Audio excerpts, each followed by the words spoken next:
Hello everyone. তো প্রেগনেন্সিতে আমাদের সবথেকে বেশি দেখবে কোমরে ব্যথা হয়। আর কি কি কারণে কোমরে ব্যথা হয় সেটা বলবো। আর এই পৃথিবীতে মেয়েদের মা হওয়ার সুখ যতটা আমার মনে হয় অন্য কোনো কিছুতে ততটা সুখ আমরা মেয়েরা পাই না। তো আমাদের এই সুখ পেতে গিয়ে কিন্তু আমাদের অনেক রকম সমস্যার সম্মুখীন হতে হয়। তার মধ্যে সবথেকে বেশি সমস্যা হয় সেটা হচ্ছে কোমরে ব্যথা। তো এই কোমরে ব্যথা কেন হয় সেটাই আজকে বলবো। তো হ্যালো এভরিওয়ান, গুড ইভিনিং। তোমরা সবাই কেমন আছো? আশা করছি ভালো আছো। তো আমরাও ভালো আছি। Welcome back to our channel Dipali Fauji wife. তো আজকে একটা নতুন ব্লগ নিয়ে চলে এসেছি তোমাদের সামনে। তো আশা করছি আজকের ব্লগটা অনেক ভালো লাগবে। ভালো লাগলে অবশ্যই লাইক কমেন্ট শেয়ার আর সাবস্ক্রাইব করে দিও, আমার পাশে থেকো। আর তোমরা প্লিজ প্লিজ ভিডিওটা বেশি বেশি করে শেয়ার করো, ঠিক আছে? তো আজকে মূলত তোমাদের সঙ্গে শেয়ার করব প্রেগনেন্সিতে কোমরে ব্যথা কেন হয় এবং কি কি করণীয় আছে কোমরে ব্যথা কমানোর জন্য। তো চলো, আর ঠিক কী কী লক্ষণ দেখা দিলে এর থেকে তোমার বা তোমার বেবি ক্ষতি হতে পারে সেটাও বলবো, ঠিক আছে? তো চলো এখন থেকে আজকের ভিডিওটা স্টার্ট করছি। তো মেন পয়েন্ট হচ্ছে যেটা প্রথম 1 নম্বর, সেটা হচ্ছে আমাদের ওয়েট গেইন। আমাদের কিন্তু একটা প্রেগনেন্সিতে 10 থেকে 15 কেজির মতো ওয়েট বেড়ে যায়। কারো কারো কিন্তু 20 কিলো 25 কিলো ওয়েট বেড়ে যায়। যেমন আমার মেয়ের সময়তে 25 কিলো ওয়েট গেইন করেছিলাম। প্রচুর ওয়েট গেইন করেছি, তোমরা বুঝতেই পারছো। তো এই যে ওয়েট গেইন যতটা বেশি হয় একটা মায়ের ওপর প্রেশার ততটাই পড়ে। তো এই চাপের জন্যই কিন্তু কোমরে ব্যথাটা হয়, ঠিক আছে? যতটা বেশি ওয়েট গেইন হয় ততই বেশি কিন্তু মায়ের কোমরে ব্যথা দেখা দেয়।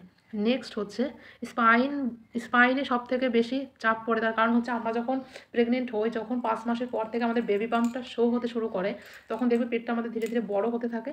তো বড় হওয়ার ফলে মেরুদণ্ডটা অনেক সময় কী হয় দেখবো, আমরা যখন সোজাভাবে যেরকম আছি এরকম থাকতে পারি, তখন এরকম এরকম পিছন টানে বেঁকে গিয়ে সামনের দিকে পেটটা চলে যায়। এর ফলে কিন্তু আমাদের পুরো চাপটা স্পাইনের উপর পড়ে, যার ফলে আমাদের কোমরে ব্যথাটা শুরু হয়। তারপরে হচ্ছে হরমোনাল চেঞ্জেস। প্রোজেস্টেরন বা রিল্যাক্সিন হরমোন যেটা থাকে, এই হরমোনটা কী করে আমাদের লিগামেন্টগুলোকে পুরো ঢিলা করে দেয়, যাতে একটা বেবি মানে ঠিকঠাকভাবে সে জন্ম নিতে পারে।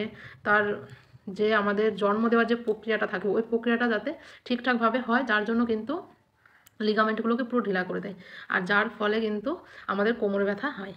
তারপরে নেক্সট হচ্ছে আমরা কি করি, আমাদের ঘরে দেখো অনেক রকম কাজকর্ম থাকে, সেই কাজকর্মগুলোকে আমাদের করতে হয়, ঠিক আছে? যার জন্য অনেকক্ষণ আমরা বসে বসে কাজকর্ম কোনো জায়গায় করি, অনেক সময় দাঁড়িয়ে দাঁড়িয়েও কাজকর্ম করি। তো এই যে বসে বসে যখন কাজকর্ম করা হয়, তখন একটা কাজ করতে পারো, কোনো চেয়ারের উপরে বসে যদি কাজ করো, ধরো রান্না করছো, দাঁড়িয়ে দাঁড়িয়ে হোক বসে বসেই হোক, বেশিরভাগটা এখনকার যুগের মেয়েরা রান্নাটা দাঁড়িয়ে দাঁড়িয়েই করে, ঠিক আছে? তো তখন কি করবে, একটা চেয়ার নিলে চেয়ারের উপরে একটা বালিশ দিয়ে পিঠের নিচে এরকম সাইডে এরকম হেলান দিয়ে বসলে, দিয়ে কাজকর্ম করলে, তাহলে দেখবে অনেকটাই রিল্যাক্স ফিল করা যায়, ঠিক আছে? তারপর নেক্সট হচ্ছে তোমরা বেশি হাই হিল যে জুতোগুলো পাওয়া যায় বা চপ্পল যেগুলো পাওয়া যায় ওইগুলো পরবে না প্রেগনেন্সিতে। ওইগুলো পরলে কিন্তু খুবই ক্ষতি হয় এতে।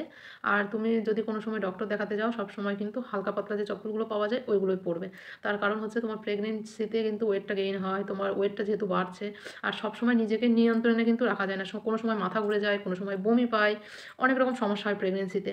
তো এগুলো করবে না, একদম অ্যাভয়েড করবে, ঠিক আছে? তো ছেলে কাঁদছিল, তো ওই ঘরের থেকে আবার এই ঘরে চলে এসে ভিডিওটা করছি। ছেলে ঘুমিয়েছিল, উঠে গেছে যার জন্য। তো ব্যাকগ্রাউন্ডটা চেঞ্জ হয়েছে, যার জন্য কেউ কিন্তু খারাপ মাইন্ড করো না, ভিডিওটা কন্টিনিউ দেখো।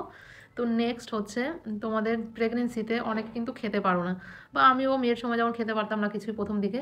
তো ঠিক মতো যদি খাওয়া দাওয়া না হয়, ক্যালসিয়াম প্রোটিন না নেওয়া হয়, আর ক্যালসিয়ামের যে মেডিসিনটা ডক্টর দেয় সেটা যদি ঠিকভাবে না খাওয়া হয়, যার ফলে কিন্তু আমাদের হাড় বা মাংসপেশির ক্ষয় হতে থাকে, যার জন্য কিন্তু আমাদের কোমরে বা ব্যাক পেইন শুরু হতে পারে, ঠিক আছে? কোমরে ব্যথা বা ব্যাক পেইন শুরু হতে পারে। কোনো সময় যদি দাঁড়াতে হয়, দাঁড়ানোর সময় কিন্তু একদম সোজাভাবে দাঁড়াবে, একটু ঝুঁকে সামনের দিকে ওরকমভাবে দাঁড়াবে না। দেখবে যদি ঝুঁকে দাঁড়াও তাহলে কিন্তু অনেক সময় বা কোমরে ব্যথা বা ব্যাক পেইন শুরু হতে পারে।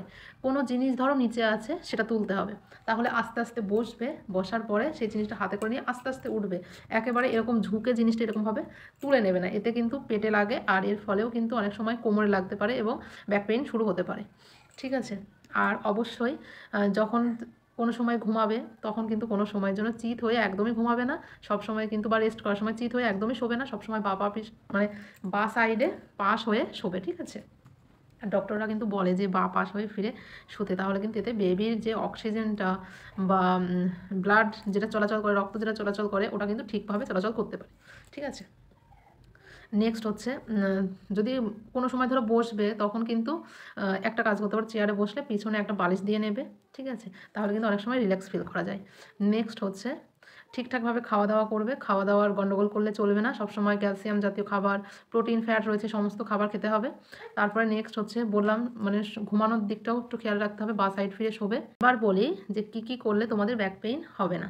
সেটা হচ্ছে তোমাদের যদি ব্যাক পেইন খুবই হয় তাহলে কিন্তু তোমরা প্রপার রেস্ট নিতে পারো। তারপরে হচ্ছে তোমরা এক্সারসাইজ করতে পারো, হালকা পাতলা এক্সারসাইজ করা যেতেই পারে। আর হচ্ছে কোনো সময় বসে বসেও হাত এরকমভাবে দিয়ে এক ধরনের এক্সারসাইজ করা যায়, ওটাও তোমরা করতে পারো, ঠিক আছে। আর হালকা পাতলা কাজকর্ম করলেও কিন্তু কোনো অসুবিধা হয় না। আমার দুটো বেবি হয়েছে, দুটো বেবির ক্ষেত্রে কিন্তু পুরো সংসারের যাবতীয় কাজ আমি একা হাতে করেছি এবং দুজনকেই সামলিয়েছি একা হাতে। আমার কাছে কিন্তু কেউ ছিল না, কেবল আমার ছেলের সময় তো আমার মা 1 মাস এসে করে দিয়ে গেছে, এটাই। তাছাড়া আমি এখনও পর্যন্ত একাই করি, কেউ কিন্তু করে দেয় না, ঠিক আছে। অ্যান্ড প্রেগনেন্সির টাইমেও কিন্তু আমার মেয়েকে দেখাশোনা করা, সমস্ত কাজকর্ম করেছি, ঠিক আছে। মানে প্রপার রেস্টটা খুবই জরুরি। আর হচ্ছে একটা কাজ করতে পারো, হট আইস প্যাক বলছি, জল গরম করে সেটা দিয়ে কোনো কাপড় দিয়ে মানে শেক করতে পারো, সাইডগুলোতে কোমরগুলোতে একটু শেক করতে পারো, তাহলে কিন্তু তোমাদের হতে পারে, ঠিক হতে পারে আর কি অনেকটাই। তারপরে নেক্সট হচ্ছে তোমাদের ঠিক কী কী সিমটমস বা কোন কোন লক্ষণগুলো দেখা দিলে কিন্তু অনেকটা মারাত্মক ক্ষতি হতে পারে সেটা বলি। সেটা হচ্ছে তোমাদের যদি দেখো যে হোয়াইট ডিসচার্জ হচ্ছে, আর হচ্ছে কোনো সময় হয়তো ব্লাড জাতীয় কোনো হোয়াইট ডিসচার্জ দেখতে পাচ্ছ, বা পাতলা জলের মতো ভ্যাজিনা যেটা থাকে, ভ্যাজাইনা আর কি, ওখান থেকে যদি হোয়াইট ডিসচার্জ হয়, ব্লাড যাচ্ছে বা জল যাচ্ছে, এরকম যদি দেখো, ঠিক আছে, বা তোমাদের প্রচুর পরিমাণে জ্বর আসছে, পায়ে মাংসপেশিগুলোতে যন্ত্রণা করছে, ব্যথা করছে, এই সমস্ত সিমটমসগুলো যদি তোমরা দেখতে পাও তাহলে কিন্তু কখনোই তোমরা কিন্তু ঘরে বসে থাকবে না, অবশ্যই হসপিটালে চলে যাবে, ডক্টরের কাছে চলে যাবে। যদি দেখো ভ্যাজাইনাতে তোমাদের হোয়াইট ডিসচার্জ খুব গাঢ় ঠিক ঠিক করছে, এরকম হয়, ব্লাড যাচ্ছে, জল যাচ্ছে, এরকম হলে কিন্তু তোমাদের বাচ্চাদানির মুখ কিন্তু খুলে যাওয়ার লক্ষণ থাকতে পারে। তার কারণ সেম এরকম আমার হয়েছিল, আমার কিন্তু বাচ্চাদানির মুখ খুলে গেছিলো ডক্টরের কাছে যাওয়ার পরে। তো এইগুলো যদি দেখতে পাও তাহলে অবশ্যই বাড়িতে বসে থেকো না, ডক্টরের কাছে চলে যাও, ঠিক আছে। এতে তুমিও সেফ থাকবে, তোমার বেবিও সেফ থাকবে। তো আশা করছি আজকের ভিডিওটা তোমাদের অনেক ভালো লাগলো। তো কোমরে ব্যথা সেম এইসব কারণের জন্যই হয়, আর সেম যেগুলো বললাম এগুলো যদি তোমরা একটু করো, প্রপার রেস্ট করো, তো তাহলে তোমাদের পেইনগুলো আর হবে না। চলো আজকের ভিডিওটা এখানে শেষ করছি, বাই।